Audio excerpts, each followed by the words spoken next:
ini hanya untuk mereka yang punya logika. Bagi yang tidak punya logika, skip aja. Anda mungkin sudah menyaksikan ya video di channel Narasi TV di YouTube tentang kebakaran halte Sarinah saat demo anti Undang-Undang Cipta Kerja. Narasi TV itu adalah kanal tim Najwa Shihab di YouTube. Pada 28 Oktober, Narasi TV menghadirkan video dengan judul yang keren, 62 menit operasi pembakaran halte Sarinah. Durasinya sendiri cuma sekitar 10 menit, tapi isinya hendak membongkar kronologi 62 menit pembakaran halte Sarinah yang berlangsung pada 8 Oktober lalu. Kalau saja ini memang kerja jurnalistik yang didasarkan pada niat mengungkapkan kebenaran, apa yang dilakukan tim Najwa layak diapresiasi. Masalahnya ada banyak kesalahan fatal di dalamnya. Bahkan ada kesan Narasi TV mengarahkan penonton untuk tiba pada kesimpulan yang sama sekali nggak layak. Sayang sih. Narasi TV itu hendak membantah anggapan yang banyak dikembangkan media bahwa pembakaran yang terjadi saat protes Undang-Undang Cipta Kerja adalah buah keberingasan massa. Narasi TV ingin menunjukkan bahwa pembakaran tidak dilakukan oleh para demonstran, melainkan oleh kelompok anak muda yang berada di luar barisan pengunjuk rasa. Untuk itu mereka melakukan apa yang disebut sebagai analisis visual terhadap foto dan video yang terbuka pada publik. Materi utama yang dianalisis adalah hasil rekaman CCTV Bali Tower di sekitar Sarinah. Tidak disebutkan berapa CCTV yang digunakan. Namun di bagian awal ada ilustrasi yang mengesankan Narasi TV memantau banyak kamera CCTV. Selain itu, Narasi juga menganalisis ratusan foto dan video yang tersebar di akun-akun media sosial media besar, misalnya dari Reuters, Tempo, Rakyat Merdeka, serta akun-akun personal di TikTok atau Twitter. Apa yang dilakukan tim Narasi itu adalah seperti detektif yang hanya bisa dilihat di film-film investigasi Hollywood. Tim Narasi melakukan penyelidikannya dengan clue awal sebuah foto di Rakyat Merdeka yang menampilkan ada seorang pria berbaju hitam dengan masker yang menutup hampir seluruh wajah melakukan pembakaran halte. Dikatakan oleh narator, pria itulah yang pertama kali menyulut api di Sarinah. Saya sendiri nggak paham kenapa Narasi sangat yakin bahwa orang itu adalah penyulut kebakaran pertama. Tidak ada bukti yang cukup konklusif. Tapi gini deh, saya abaikan saja dulu keraguan saya itu. Yang mungkin lebih penting adalah bagaimana kemudian tim Narasi bekerja dengan menggunakan petunjuk awal itu. Narasi harus merekonstruksi peristiwa berdasarkan bukti yang terpisah-pisah. Saya bisa bayangkan betapa beratnya kerja tim Narasi memelototi rekaman CCTV selama berjam-jam tanpa sebenarnya tahu persis apa yang perlu dipelajari secara spesifik. Dan mereka pun harus mempelajari ratusan foto dari berbagai sumber berbeda.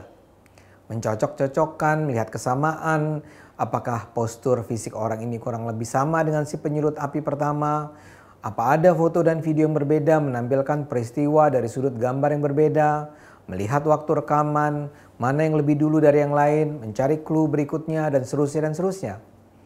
Dan ini pekerjaan yang susah luar biasa, karena kalau kita saksikan rekaman CCTV yang cuplikannya ditampilkan, ada banyak sekali pria berbaju hitam dengan perawakan serupa di sekitar lokasi kebakaran. Tapi melalui kerja yang berat itu, akhirnya tim Narasi bisa menyimpulkan bahwa kebakaran di halte Sarinah itu sebenarnya dilakukan oleh satu kelompok pria muda yang dianggap bukan bagian dari pengunjuk rasa. Tim Narasi menggambarkan bahwa mereka datang seolah-olah memang untuk membakar dan kemudian menyaksikan hasil pembakaran tersebut. Mereka terkesan datang secara terorganisasi. Datang bersama-sama, motret-motret, main handphone, berkomunikasi, membakar, kemudian duduk bareng menonton. Berdasarkan foto-foto yang diperoleh dari berbagai sumber berbeda, tim Narasi kemudian mengidentifikasi secara pasti anggota tim pembakar tersebut. Bahkan foto mereka di zoom sehingga nampak jelas wajahnya. Foto-foto tersebut kemudian dibandingkan dengan wajah-wajah para tersangka pelaku yang sudah ditahan polisi.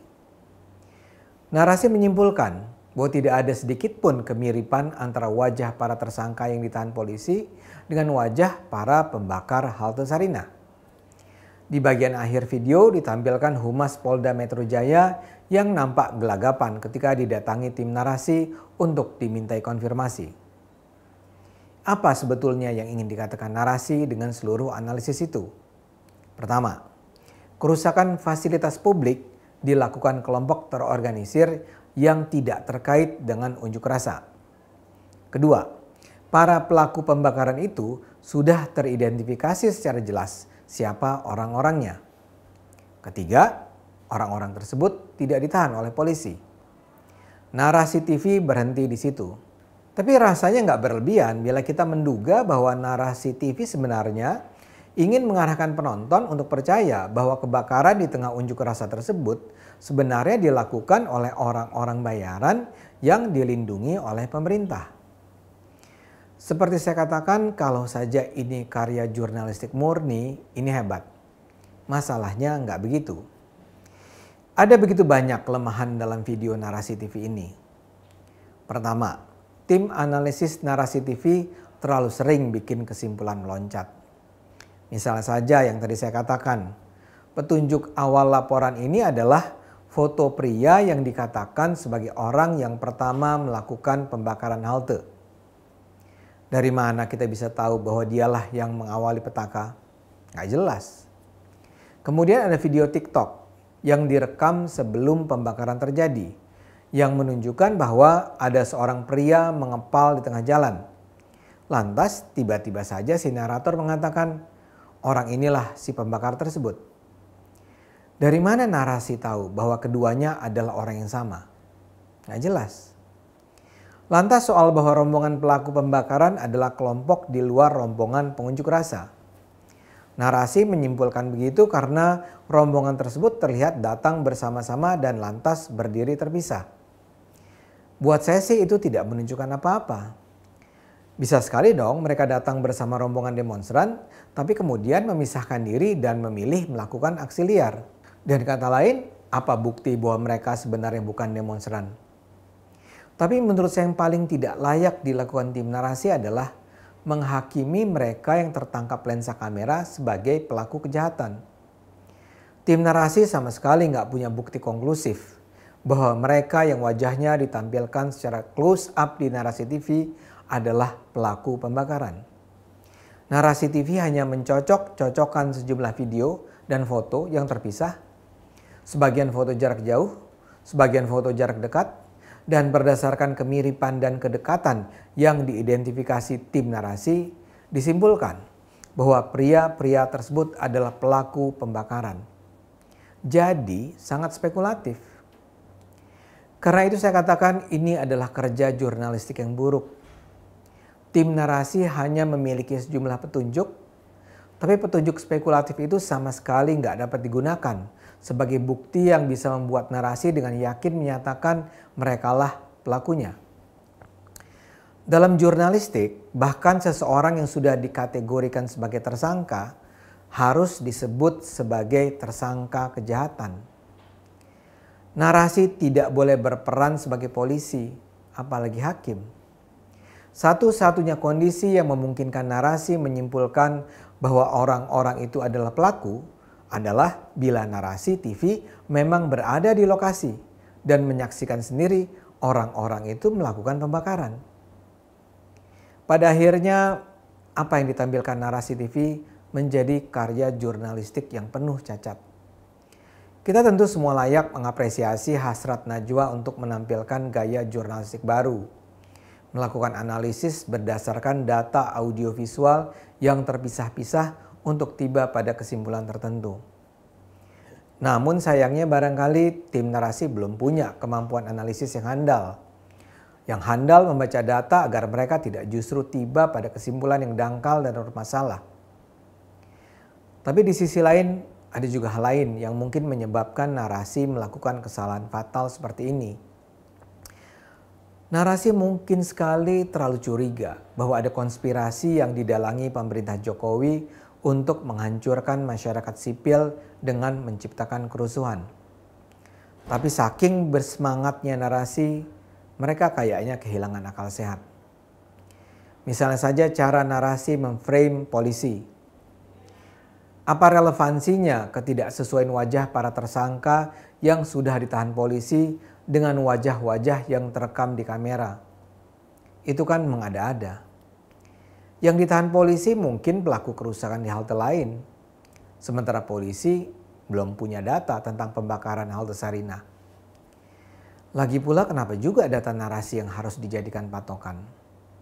Kalau narasi TV ingin membantu, ya serahkan saja analisis visual mereka kepada polisi untuk bisa membantu. Narasi TV juga harus adil dong, menyatakan bahwa analisis visual mereka hanya dilakukan pada satu halte Transjakarta. Karena itu kesimpulannya tidak bisa digeneralisasi untuk kerusakan di halte-halte lain.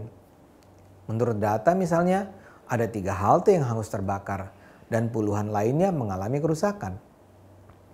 Laporan narasi TV tidak cukup kuat untuk membantah tuduhan bahwa kerusakan di semua atau di sebagian besar tempat tersebut tidak ditimbulkan oleh massa yang beringas, melainkan hasil kerja kelompok kecil orang.